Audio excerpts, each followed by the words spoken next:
என்ன பண்ணிட்டு இருக்க? வாங்குங்க, மாடு மேய்ச்சிட்டு இருக்கேன். அம்மோ, பின்ன என்ன, கிச்சன்ல வேற என்ன பண்ணுவாங்க, சமையல் பண்ணிட்டு இருக்கேன். சரி சரி. மத்தியானத்துக்கு என்ன பண்ற? இந்தோ போன வாரம் ஊருக்கு போனோம். போய் கறி, மீன், மட்டனு, சிக்கனு ஒன்றையா தின்னு தின்னு வயிறே ஒரு மாதிரியா இருக்கு. அதனால இன்னைக்கு வெறும் ரசம், துவையல், ஒரு காய், அவ்வளோதான். நல்ல வேலை, நானே அதை சொல்லணும்னு நினச்சேன். நீயே அதே வைக்கிறேன்ட்ட. ஆமாம், என்னத்துக்கு ரசமெல்லாம் வச்சுட்டு? அதை விட ஈஸியாக பேசாமல் தயிரை மட்டும் வச்சிடலாம், வேலை முடிஞ்சிரும்ல. நானும் அப்படிதாங்க நினைச்சேன். ஆனால் திடீர்னு மழை வருது, திடீர்னு வெயில் அடிக்குது. நல்லா வெயில் அடிச்சிட்டு இருக்கும்போது தயிர் சாதம் சாப்பிட்டா ஒன்றும் செய்யாது. இந்நேரம் சாப்பிட்டோம்னு வைங்க, அப்புறம் யாருக்காவது சளி காய்ச்சல்னு படுத்துட்டோம்னா அவ்வளோதான். அதனால ரசம் தான் ரொம்ப பெஸ்ட்டு, அதே வச்சிடுறேன். ஆமாம் ஆமாம், அதுவும் கரெக்டு தான், அதே வை. ஆமாம், இந்த ரசத்தில் புளி கொஞ்சம் கம்மியாக போடு, இல்லை போடவே போடாத. ஏன்னா எனக்கு பல்லெல்லாம் கூசுதா, புளிப்பாக தின்னா அது ரொம்ப கூசும். அதனால் நீ புளி போடாமல் ரசம் வை, சரியா? புளி போடாமல் எப்படிங்க ரசம் வைக்கிறது? அப்போ நான் வேணா தக்காளி ரசம் வச்சுட்டா? சி, தக்காளி ரசமா? அது தக்காளி குழம்பு மாதிரி இருக்கும். ரசத்தில் தக்காளி போட்டாலே நல்லா இருக்காது, இதில் தக்காளி ரசமா? நீ அதெல்லாம் வைக்காத, சாதா ரசமே வை. ஆனால் புளி போடாமல் வை. புளி போடாமல் எப்படிங்க ரசம் வைக்கிறது?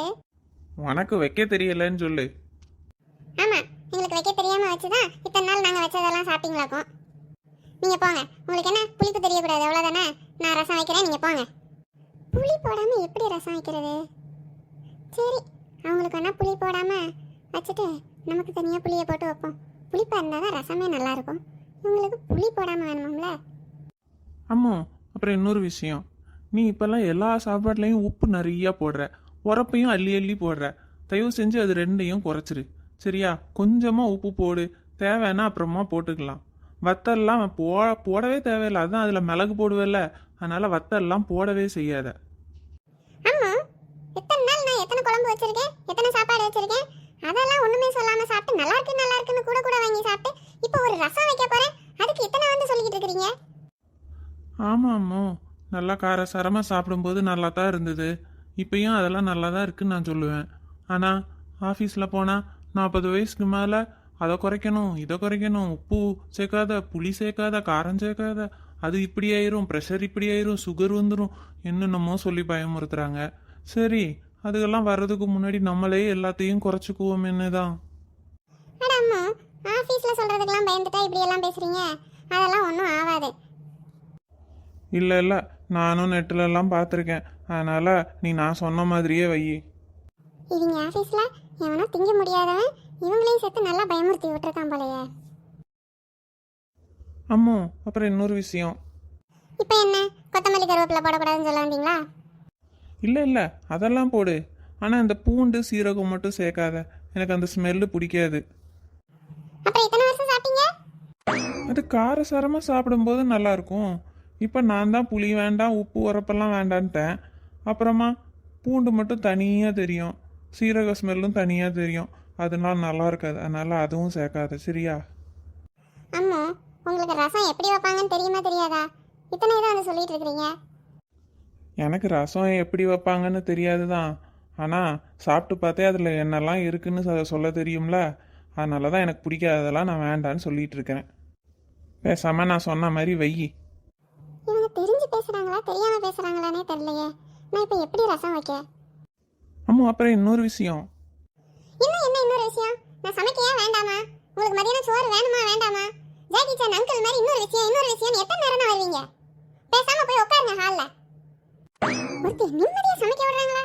அதை போடாத, இதை போடாத, இப்படி செய்யாத, இதுக்கு ஒரு வழி பண்றேன். அம்மா, சாப்பிட வாங்க. இதோ வரேன். உட்காருங்க அம்மா.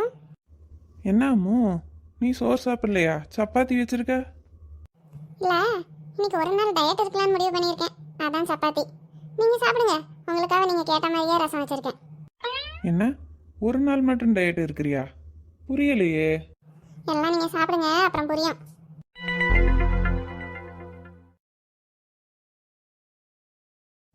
அம்மு, என்னது இது? ஏங்க, சோறு, நீங்க கேட்ட மாதிரி ரசம். எது இது? ரசமா? ஏதோ மஞ்சள் தண்ணியை கரைச்சி வச்ச மாதிரி இருக்கு, அதுக்கு பேரு ரசம்னு சொல்ற? மாதிரியெல்லாம் இல்லைங்க, அதேதான் மஞ்சள் தண்ணியை தான் கரைச்சி வச்சிருக்கேன். பசி நேரத்துல விளையாடாதாமோ, ரசம் தானே வைக்கிறேன். என்ன இப்ப கேட்டா மஞ்சள் தண்ணியை கரைச்சி வச்சிருக்கிறேங்கிற? அது ஆனா ரசம் தாமோ, அதாவது புளி போடல, பூண்டு போடல, உப்பு காரம் போடல. அது போக என்ன நீங்க என்னெல்லாம் போடக்கூடாதுன்னு சொன்னீங்களோ அதெல்லாம் போடல. அது போக மிச்சம் இருக்கிறது என்ன, கொத்தமல்லி, கருவேப்பிலை, மஞ்சள் பொடி, தண்ணி அவ்வளோத்தையும் கலந்து சூடு பண்ணி வச்சிருக்கேன். அதான் ரசம், சாப்பிடுங்க. தப்புதாம்மா, நீ சமையல் பண்ணும்போது வந்து அதை போடாத இதை போடாத அப்படி செய் இப்படி செய்யன்னு சொன்னது பெரிய தப்பு தான். அதுக்காக இப்படி பசியில் இருக்கிறவ நான் இப்படியா சாப்பாடு போடுவேன்? இதை போய் நான் எப்படி அம்மா சாப்பிட? நீங்க சொன்ன மாதிரி தான் நான் வச்சிருக்கேன். நீங்க எப்படி கேட்டீங்களோ அதே பக்குவத்துல வச்சிருக்கேன். அத போய் இப்படி குறை சொல்றீங்களே? தப்புதாம்மா, இனிமே நான் இந்த மாதிரி சொல்லவே மாட்டேன். தயவு செஞ்சு உனக்கு போட்ட சப்பாத்தியில் ஒரு 2 மீதி இருந்தால் அதையாவது போய் எடுத்துட்டு வா. இதையெல்லாம் என்னால் திங்க முடியாது. அப்படி வாங்க வலிக்கு. சும்மா அவன் சொன்னா இவன் சொன்னான்னு அதை செய்யாத இதை செய்யாத இதை போடாத அதை போடாதன்னா சொல்லாதீங்க. உங்க உடம்புக்கு எது ஒத்துக்குதோ உங்களுக்கு எது பிடிக்குதோ அதை சாப்பிடுங்க. அதுக்கப்புறமா டாக்டர் சொல்றத சொல்லும்போது பார்த்துக்கலாம். நம்ம என்ன அவ்வளோ இதையே நிறைய நிறைய உப்பு காரம் போட்டு சாப்பிட்றோம், அளவாக தானே போட்டு சாப்பிட்றோம். சும்மா உட்காந்துக்கிட்டு யார் யாரோ பேசலாம் கேட்டுட்டு இப்படியெல்லாம் பேசாதீங்க.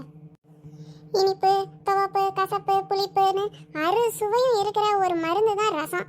அதெல்லாம் கொண்டு போய் அதை போடாத இதை போடாதன்னு சொன்னீங்கன்னா எப்படி? உடம்பு சரியில்லாதவங்களே ரசம் தான் ஊற்றி சாப்பிட சொல்கிறாங்க டாக்டர்லாம். நீங்கள் என்னடானா அதில் போய்கிட்டு இதை செய்யாத அதை செய்யாதங்கிறீங்க. இருங்க, உங்களுக்கு நான் நல்ல ரசம் ஏற்கனவே வச்சுருக்கேன், போய் எடுத்துகிட்டு வரேன். நல்ல வேலை, இந்த மஞ்சள் தண்ணியிலேருந்து கிரேட் எஸ்கேப்.